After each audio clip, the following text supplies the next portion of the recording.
Judges chapter 15. Samson strikes down the Philistines. Now it happened that after a while, in the time of the wheat harvest, Samson visited his wife with a young goat and said, I would go in to my wife in her room. But her father did not let him enter. And her father said, I really thought that you hated her intensely, so I gave her to your companion. Is not her younger sister better than she? Please let her be yours instead. Samson then said to them, This time I shall be innocent in regard to the Philistines when I do them harm. So Samson went and caught 300 foxes, and took torches, and turned the fox's tail to tail, and put one torch in the middle between two tails. Then he set fire to the torches, and sent the foxes into the standing grain of the Philistines. So he caused both the shocks and the standing grain, along with the vineyards and groves, to burn. Then the Philistines said, Who did this? And they said, Samson, the son-in-law of the Timnite, because he took his wife and gave her to his companion. So the Philistines came up and burned her and her father with fire.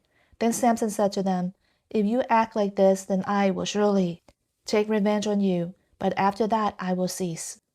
And he struck them ruthlessly with a great slaughter.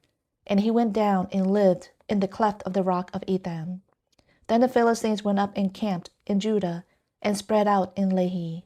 So the men of Judah said, Why have you come up against us? And they said, We have come up to bind Samson, in order to do to him as he did to us.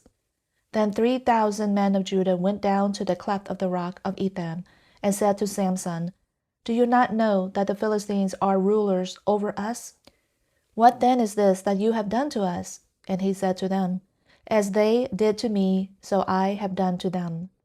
And they said to him, We have come down to bind you, so that we may give you into the hand of the Philistines.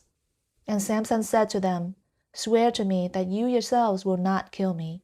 So they said to him, No, but we will bind you fast, and give you into their hands, yet surely we will not put you to death. Then they bound him with two new ropes, and brought him up from the rock. When he came to Lehi, the Philistines shouted as they met him.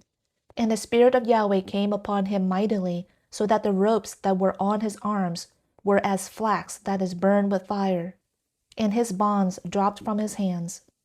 And he found a fresh jawbone of a donkey. So he sent forth his hand, and took it, and struck down 1,000 men with it. Then Samson said, With the jawbone of a donkey, heaps upon heaps, with the jawbone of a donkey I have struck down 1,000 men. Now it happened that when he had finished speaking, he threw the jawbone from his hand. And he named that place Ramath Lehi. Then he became very thirsty, and he called to Yahweh and said, You have given this great salvation by the hand of your slave. But now shall I die of thirst and fall into the hands of the uncircumcised? So God split the hollow place that is in Lehi, and water came out of it. Then he drank, and his spirit returned, and he revived. Then he named it En-Hakkore, which is in Lehi to this day. And he judged Israel 20 years in the days of the Philistines.